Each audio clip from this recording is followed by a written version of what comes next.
Hello, everyone, and welcome back to Spider-Man Miles Morales. So this is the part of the game where they kind of expect you to go do stuff while the main story takes a break. They So we're just gonna help this this is guy find his car. dude, where's my car? Miles is too young to get the reference. I'm too young to get that reference. I only get that reference from other people making that reference to me. Um I like this guy. I like how this guy needed to clarify what a key fob was. And I like it for more than one reason. Because it kind of seems to characterize the guy as a bit like illiterate or something. But also I didn't know what a key fob was until I looked it up. So I didn't know what those things were called. And I'm one of the most literate people I know. I've been reading books since I was in grade school, and I like to think my vocabulary is great, but I had just never encountered the word key fob before until I looked up what that thing was called, and it's called a key fob? Huh. Why does nobody ever use the word if it's a thing that everyone has? it's kind of like one of those things that you just never think about. Like how you never think about socks and how they're probably like the most important piece of clothing you wear. Because if you ever tried walking around without socks on, it's the worst. Well, yeah, But but you'll still hear the word socks every so often in day-to-day speech, but no one ever says key fob. They just say key because the fob is attached to it. I think that's also because we're lazy. I mean, we use abbreviations for things in day-to-day speech, even though the abbreviation is barely one syllable shorter than saying the thing out loud. So, It's called optimization. The any percent real life speed run is getting real competitive nowadays. So well, the reason people do it is because they do it so often when they're typing in like chat and stuff. And in that situation, saving the syllables actually is economical because you're saving quite a few letters by doing that, and typing in touch is inherently slower than speaking or typing on a keyboard. So, yeah, people tend to cut shit out to speed up the process. I'm thinking a bit about like 2000s leet speak, where like everything took way longer to type because you were replacing all your e's with threes, and your a's with fours. And it's just like, why did we make ourselves live like that? I don't get it. Did we think we Because were it was cool? funny. Definitely wasn't cool. It was maybe funny, arguably. Um, so how old is Miles supposed to be at this point in the story? He's in high school. So like anywhere from 16 to 15 to 17. Okay. Yeah. I wonder if they do anything with people's expectations of that in the Ultimate books. Cuz I know that there's a Spider-Man comic where Peter's a teenager. And obviously he's wearing a full bodysuit. Nobody knows how fucking old he is. Where Black Cat like tries to start making out with him, and then she takes off the mask and sees that he's like 16, and she freaks out and runs away. Cuz like, oh my god, the FBI's after me. And I'm wondering, And like, not because she stole a bunch of stuff. point granted. But anyway, like that's done for comedy. But I'm wondering if like there's any interesting story things to do with, like, wow, this guy's actually like 15 years old. I could tell his teachers that he's been skipping school to fight criminals and get him in detention. Um, Detention? He's gonna get more than detention for that. yeah, probably a summer school at least. I was thinking more arrested, but the okay. There's a Great, Spider-Man app. Mickey. Yeah, we went over this. The Friendly Neighborhood Spider-Man app where you get all your side missions. I was not paying attention. What it reminds me of is the Phantom Thieves app in Persona 5. Where what's his name, Mishima? He sets up a website, actually, a forum where people can just go to post their problems, and you do get several of your side quests through it. Although there is mention that you do have to sort that someone does have to sort through quite a lot of garbage to get the legitimate ones, which is of course Mishima's job since it was his bloody idea. What the? Why did you just sit there pointing your gun at him for like a full second before he punched you in the face? The underground's not very bright. Video game convenience is a hell of a drug sometimes. In that situation, the criminal would have pulled the trigger by sheer panic reflex, miss or not. They wouldn't have carefully tried to aim down sights at point-blank range. maybe they were playing a little bit too much Resident Evil 4. Yeah, I'm gonna go with that fan theory. So the ability, is there like a special thing you have to do the ability where you run up the side of the building to get up to the top real quick? You just hold R2. Yeah, Okay. it's just a button that you hold when you're in climbing mode that sends you running. Okay, because I'm thinking about it, and I can't remember anything from the movies or any of the comics where like he can specifically run up that fast. I understand that this is just a gameplay convenience, Yeah, so it's that you're absolutely not just just climbing gameplay up convenience. the building for 3 minutes, which is how long it probably would take.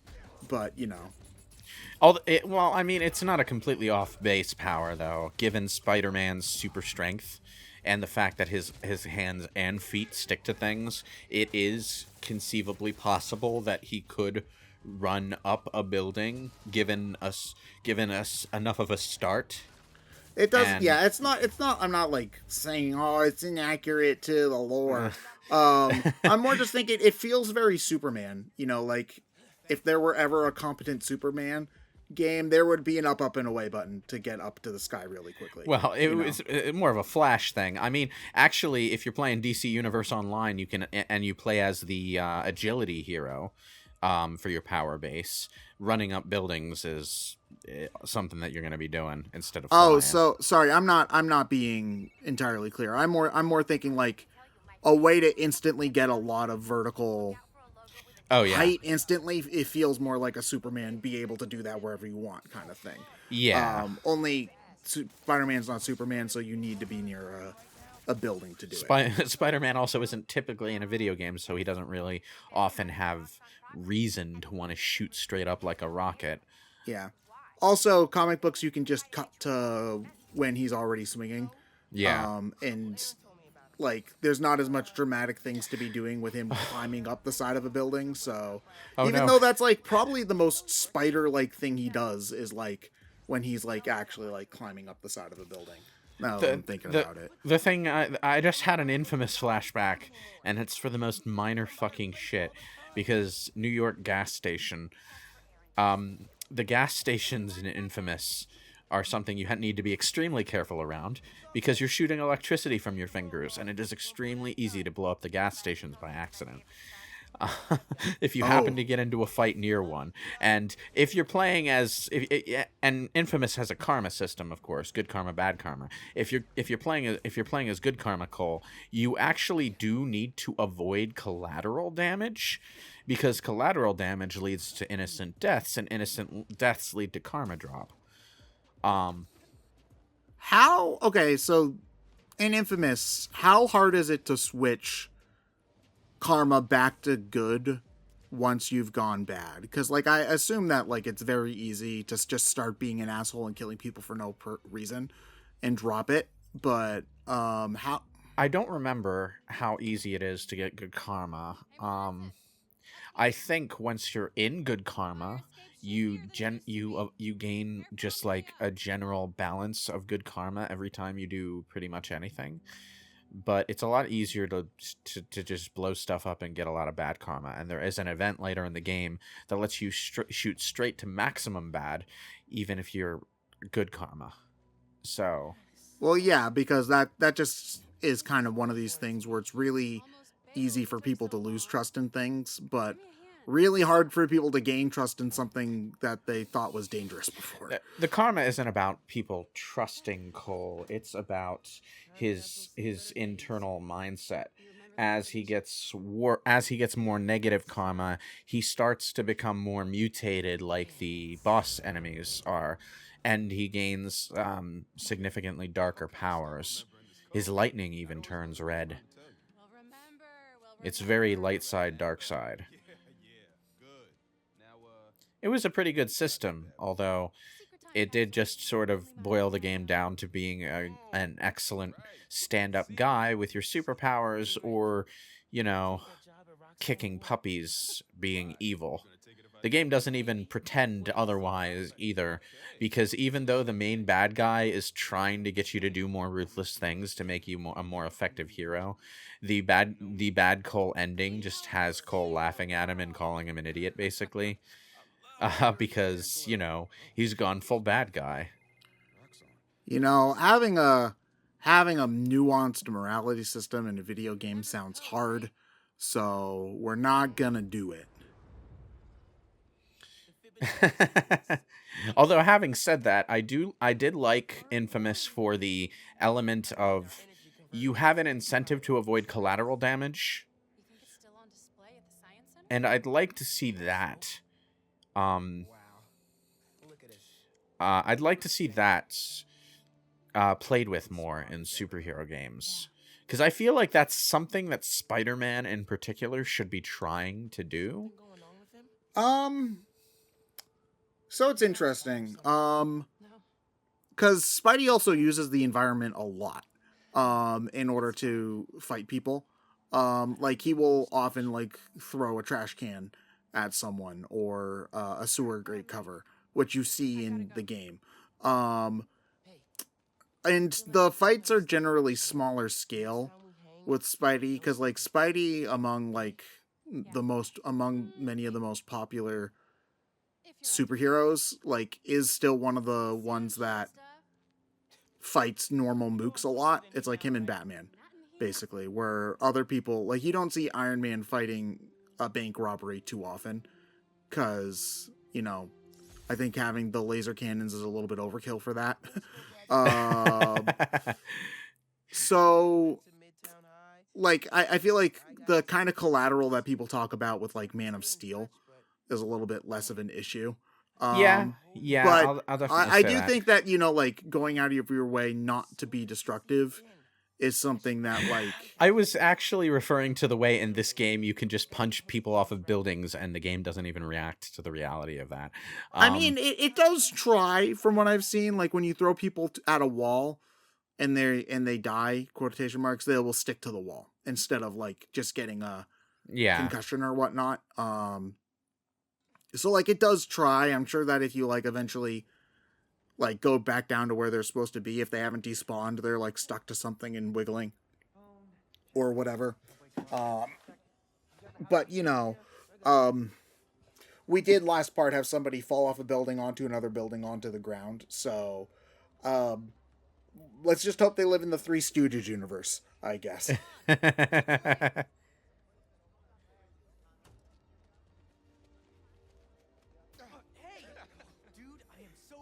Okay, so I guess the thing that I'm trying to say, though, is that one of the things I appreciate about superheroes, specifically the heroes, is that they do generally try to do the right thing, even when it's harder to do the right thing. And, how do I put this? Superhero stories aren't all about Batman humbles the Justice League, or Spider-Man humbles Captain America, or Spider-Man's being edgy and moody and refusing to tell anyone that Mary Jane is in another dimension, because that storyline was fucking stupid. Wait, whoa, hold on. This is the storyline this is the storyline that led up to Ms. Marvel dying and apparently becoming a mutant. Wait. What?